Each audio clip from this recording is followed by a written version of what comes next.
Salam sejahtera saudara yang kekasih, dalam nama Tuhan Yesus Kristus kembali kita bertemu dalam dimensi iman Kristiani.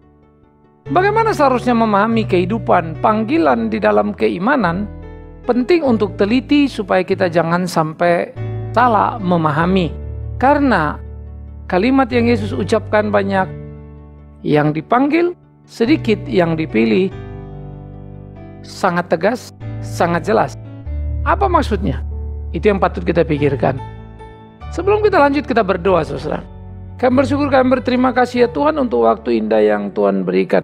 Tolong pimpin kami di perenungan kami untuk memahami kebenaran, sehingga hidup kami menjadi hidup yang berkenan kepada Tuhan, melakukan kehendak Tuhan untuk puji hormat bagi nama Tuhan. Dalam nama Tuhan Yesus Kristus Tuhan kami berdoa, kami memohon. Amin. Saudara-saudaraku yang dikasihi oleh Tuhan Yesus Kristus, Kitab Injil Matius pasal 22 ayat 1-14. Matius 22 1-14, demikian firman Tuhan. Lalu Yesus berbicara pula dalam perumpamaan kepada mereka, hal kerajaan sorga seumpama seorang raja yang mengadakan perjamuan kawin untuk anaknya. Ia menyuruh hamba-hambanya memanggil orang-orang yang telah diundang ke perjamuan kawin itu, tetapi orang-orang itu tidak mau datang.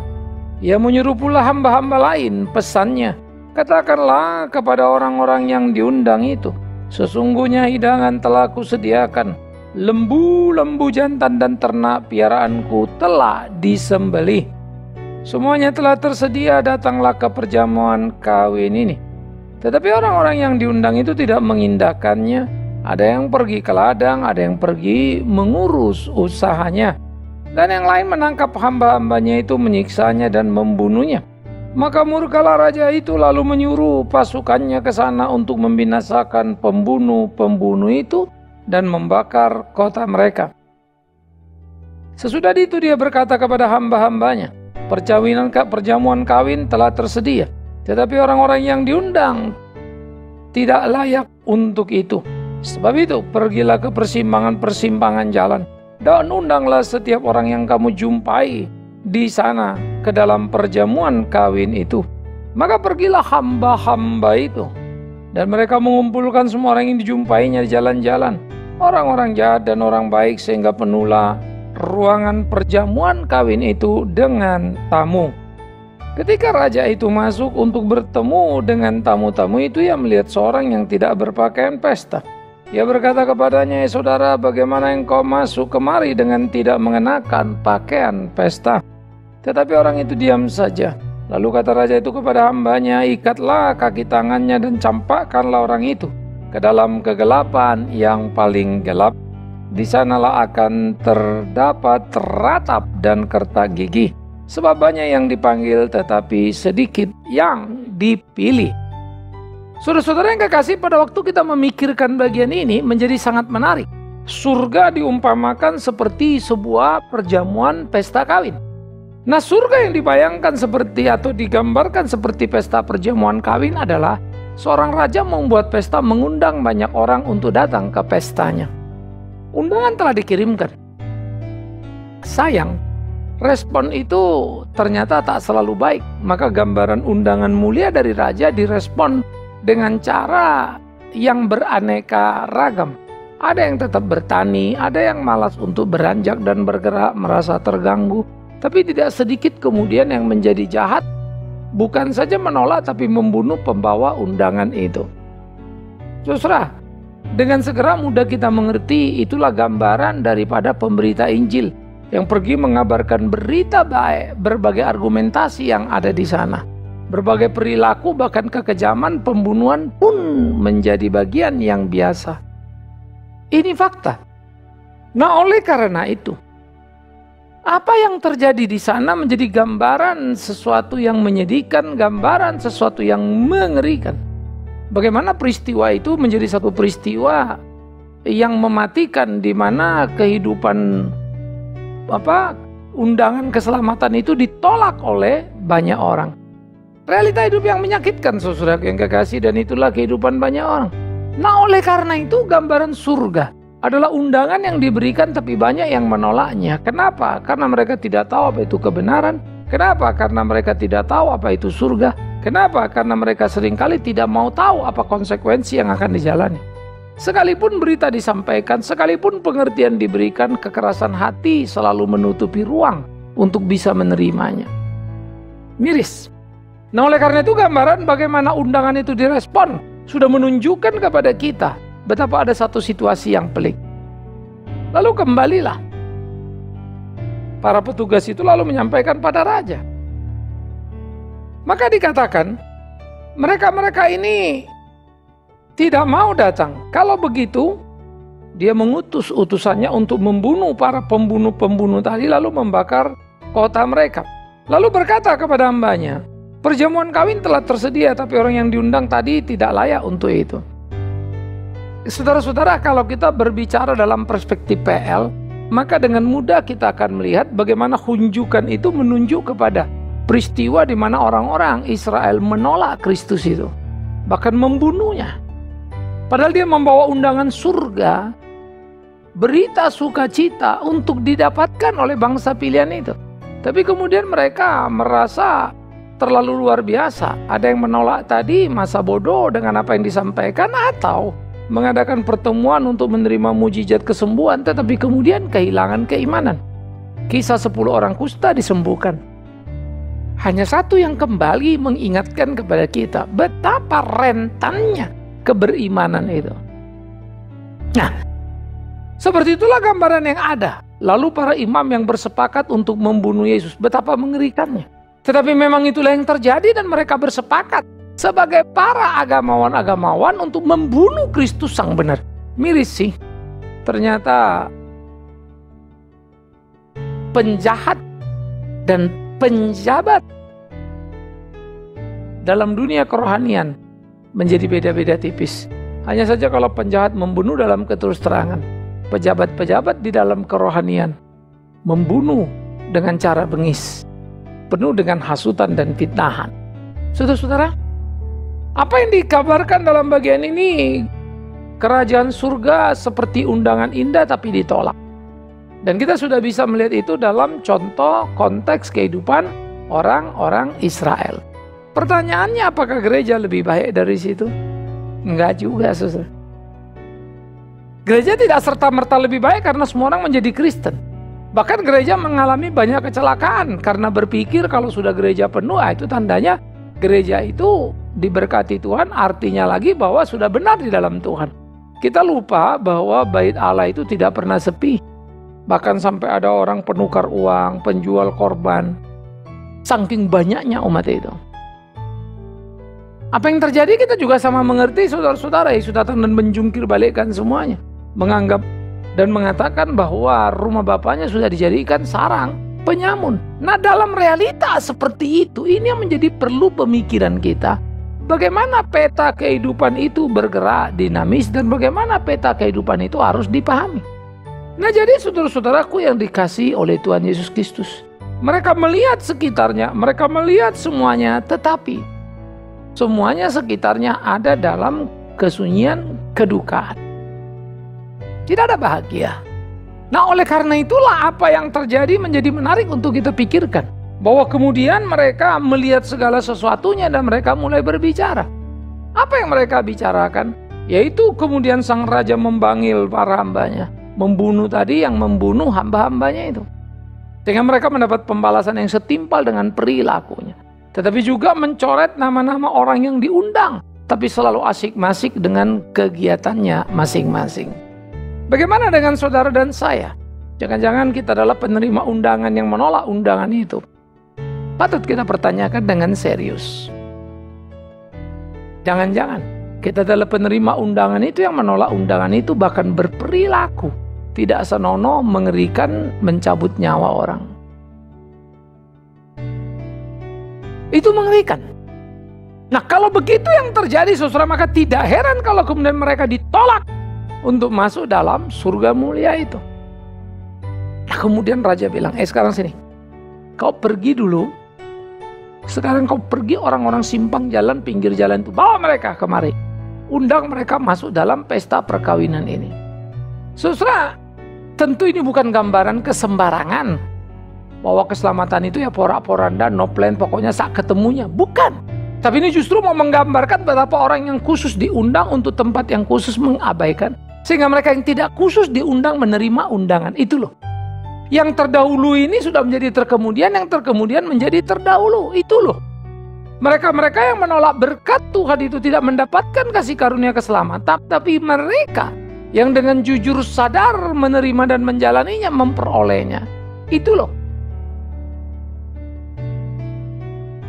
Sehingga saudara-saudara yang kekasih, apa yang terjadi di sana? Apa yang patut kita pikirkan di sana? Ini menjadi penting untuk kita memahami, supaya kita berhati-hati. Maka orang Yahudi menolak keselamatan itu, dan yang non-Yahudi masuk menikmati. Jelas, bukan? Bayangkan di dalam arogansi yang begitu besar, kamilah bangsa pilihan, kamilah yang masuk surga. Kamilah bangsa pilihan, kamilah pewaris kerajaan yang kekal itu. Tetapi ternyata mereka justru menyalibkan, membunuh Kristus si pembawa undangan itu. Mereka menghabisinya. Bagaimana dengan gereja? Kita kan sudah jadi orang Kristen, Pak. Ya, betul saudaraku. Engkau, aku, kita Kristen. Tapi bukan Kristen yang menyelamatkan. Perilaku kehidupan. Maka sama digambarkan seperti undangan sudah diberikan, lalu ada orang pada datang semua. Persimpangan jalan tadi, bukan? Orang-orang yang tadinya bukan orang bangsa pilihan itu sekarang jadi orang pilihan kan gitu. Yang gak dapat undangan, dibawalah masuk. Itu cara Injil menyebar. Nah pada waktu dibawa masuk saudara yang kekasih ke dalam, ternyata ada satu di antara mereka digambarkan begitu ya. Jadi memakai pakaian yang tidak senonoh. Nah karena pakaian tidak senonoh digambarkan orang itu dipanggil. Kenapa kau datang ke pesta tapi tidak pakaian pesta? Artinya pakaiannya tidak sesuai dengan yang semestinya. Maka kemudian dia ditolak saudara-saudaraku. Jadi usir keluar. Kamu tidak boleh ada di sini karena kamu tidak layak mengikuti pesta ini. Campakkan orang itu, buang ke tempat di mana kertak gigi terdengar dan tangis, ratap tangis, itu kan neraka namanya. Sehingga gambaran ini dengan segera kan kalau cuma soal pakaiannya pesta terus nggak pakai pesta kan kelewatan ya. Namanya juga kan bisa mendadak. Persoalannya bukan di situ. Tetapi persoalan itu adalah bagaimana tiap orang yang menerima panggilan menghargai panggilan itu dan menjalankan apa yang semestinya, yaitu pergi ke pesta dengan pakaian pesta. Artinya lagi ketika gereja dipanggil oleh Tuhan untuk menjadi pelayan-pelayan Tuhan, untuk orang-orang percaya menjadi Kristen, maka sudah semestinya mereka hidup sesuai dengan kehendak Tuhan, hidup melakukan apa yang Tuhan mau, bukan? Itu kan satu hal yang sudah semestinya. Itu kan satu hal, bukan malapetaka yang begitu sulitnya kita penuhi. Kesukacitaan yang sudah memenuhi batin kita seharusnya membuat kita bergairah mempersiapkan diri pergi ke tempat pesta. Karena yang berpesta ini orang yang kita hormati, yang berpesta ini orang yang kita kagumi. Kristus Tuhan itu gambarannya. Maka mereka-mereka yang mempunyai jiwa yang bergelora, mereka mempersiapkan diri dalam melakoninya, nggak mau asal.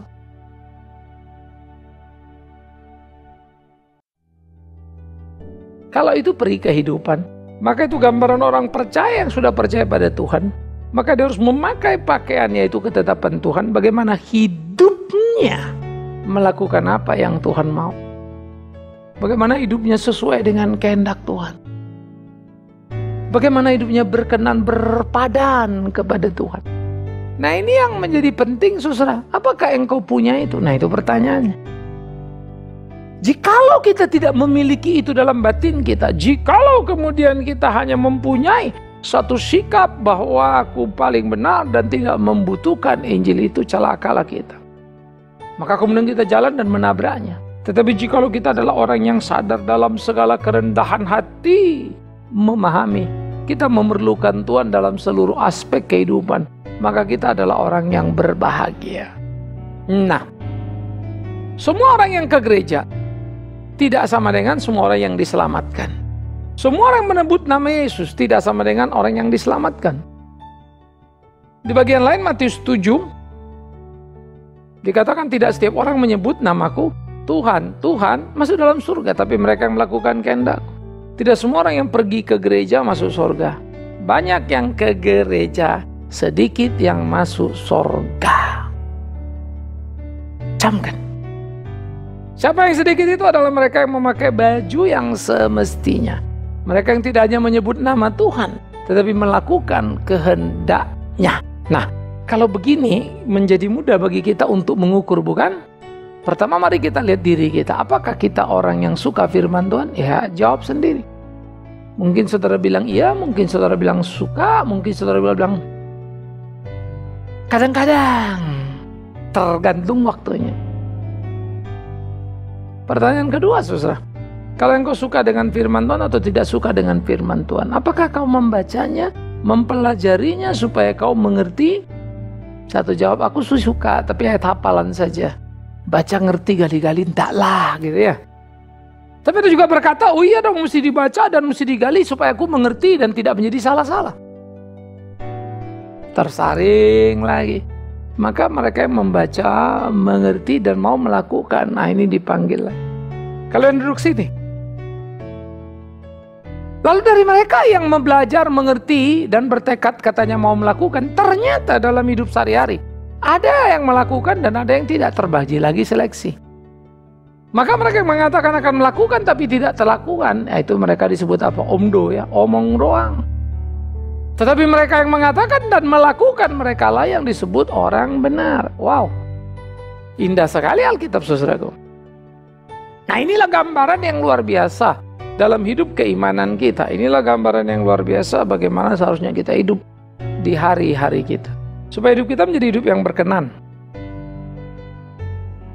kepada Tuhan kita. Hidup kita menjadi hidup yang berkenan, memuliakan Tuhan kita. Saya pikir ini menjadi sesuatu yang serius untuk kita pikirkan, karena ini bukan barang mainan. Kalau Yesus berkata banyak yang dipanggil, sedikit yang ke surga. Banyak yang dipanggil apa? Banyak yang ke gereja, sedikit yang ke surga. Banyak, sedikit. Berapa angka kuantitatif? Saya tidak tahu.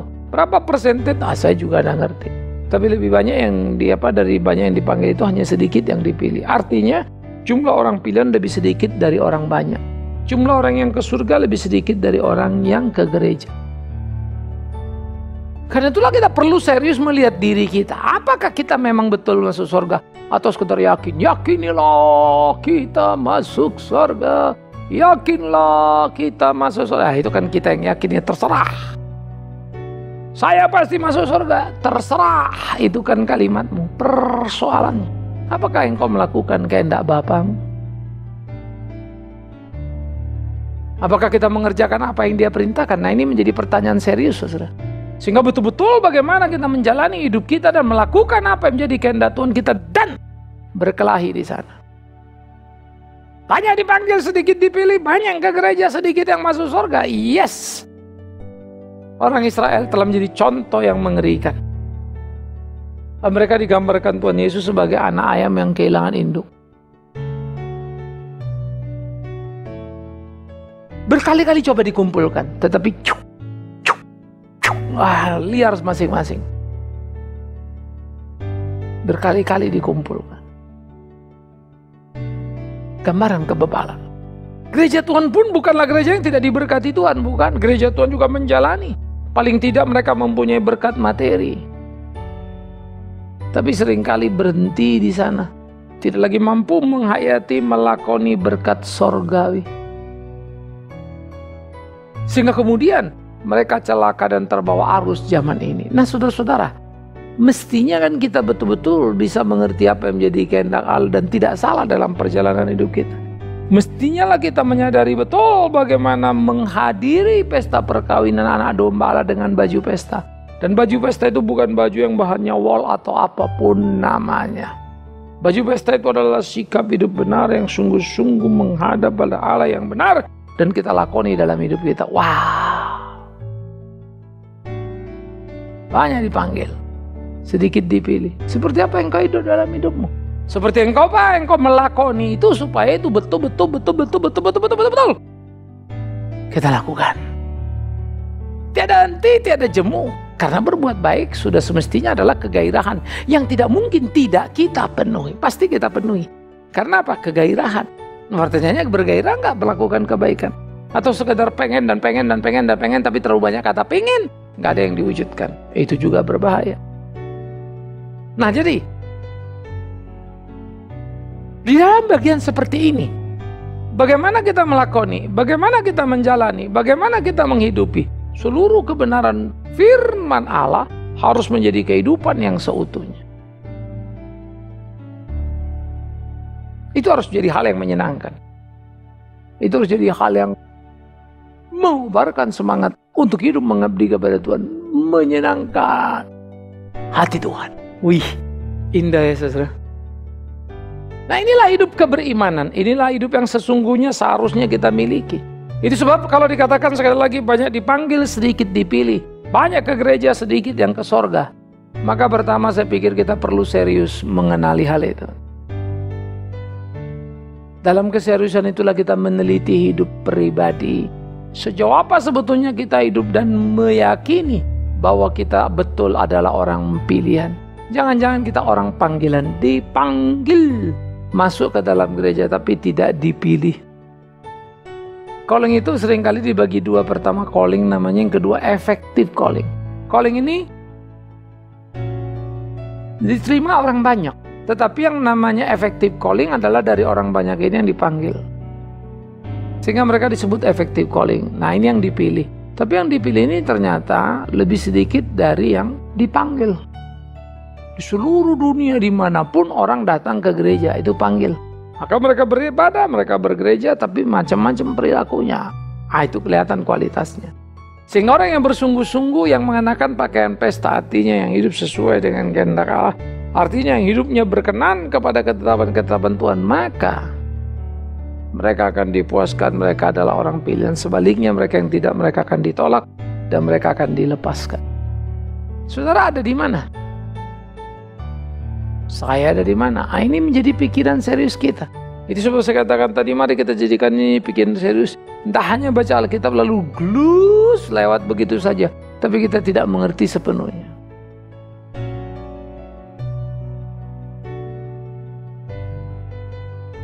Oleh karena itu, ini menjadi amat sangat penting supaya kita tidak diikat dan dilemparkan ke dalam kegelapan di mana ratap kerta gigi tangisan terdengar. Sebaliknya kita berdoa supaya kita masuk di dalam tempat persekutuan yang abadi dengan anak domba Allah.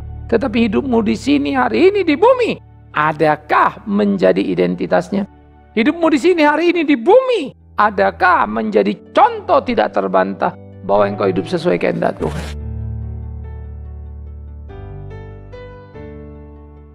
Pasti saudara tahu siapa diri saudara. Pasti saudara tahu seperti apa kualitas hidup saudara. Gak ada yang bisa bohong. Karena memang tidak ada yang bisa dibohong. Kalaupun dunia bisa kita bohongi, Tuhan tidak bisa. Dia yang mengundang kita. Dia yang menentukan pakaian pesta kita ini sudah layak apa tidak layak. Dia yang menentukan. Dia yang memutuskan. Tinggal kita lihat apa yang menjadi kehendaknya. Kalau kita hidup sesuai kehendaknya, maka amanlah kita. Tapi kalau kita jauh dari kehendaknya, maka berbahayalah kita. Wow, luar biasa saudara. Nah, inilah kegairahan keimanan orang percaya. Inilah kegairahan kekristenan. Untuk bisa mengerti apa yang menjadi kehendak Tuhan. Untuk bisa menjalani perjalanan iman. Sehingga betul-betul kita menjadi orang pilihan yang mampu bertahan. Menjadi orang pilihan yang sungguh-sungguh memegang prinsip kebenaran. Yang tidak tergoda dengan arus zaman ini. Tidak terbawa dan kemudian menjadi salah. Sebaliknya terus-menerus belajar dan menjadi teladan dalam kehidupannya. Maka gereja akan mempunyai pengaruh kuat di dalam dunia karena banyak yang dipanggil dan banyak yang dipilih. Namun kenyataan pula bahwa Tuhan berkata memang banyak yang dipanggil tapi sedikit yang dipilih. Di mana kita ada? Di antara orang banyak itukah tapi dengan sedikit pengenalan akan Dia? Atau kita ada di antara hal yang sulit tetapi kita ada bersama-sama dengan Dia, di dalam Dia dan melakukan kehendaknya? Biarlah ini menjadi semangat kita, biarlah ini menjadi pemikiran kita, biarlah ini menjadi perenungan kita. Inilah yang seharusnya kita wujud nyatakan dalam hidup keimanan supaya kita bisa maju dan maju tiada henti untuk memenangkan pemberitaan Injil, pertempuran yang sesungguh-sungguhnya. Tuhan menolong saudara, karena musuhmu bukan daging dan darah tapi roh di udara. Karena itu lihat juga bukan saja orang lain tapi diri sendiri. Banyak dipanggil, sedikit dipilih. Semoga bukan kita yang tidak terpilih. Renungkanlah. Amin. Kita berdoa. Kami bersyukur dan berterima kasih ya Tuhan untuk cinta kasih-Mu untuk waktu yang Kau berikan. Untuk kami boleh duduk diam bersama merenungkan kebenaran firman. Berjalan di dalamnya untuk puji hormat bagi nama Tuhan. Terima kasih Bapa, kami serahkan semua doa kami dalam tangan-Mu. Dalam nama Tuhan Yesus kami berdoa. Amin. Sampai di sini pertemuan dimensi iman Kristiani kita, saudara-saudara. Bawa dalam doa, terus kita maju dalam pelayanan. Biar kita terus makin bergairah dalam kebenaran. Ambil bagian saudara mendukung apa yang bisa saudara dukung. Tapi yang pasti bersama kita bisa melayani. Shalom.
yang kau alami kini mungkin tak dapat engkau mengerti. Satu hal tanamkan di hati, indah semua yang Tuhan beri.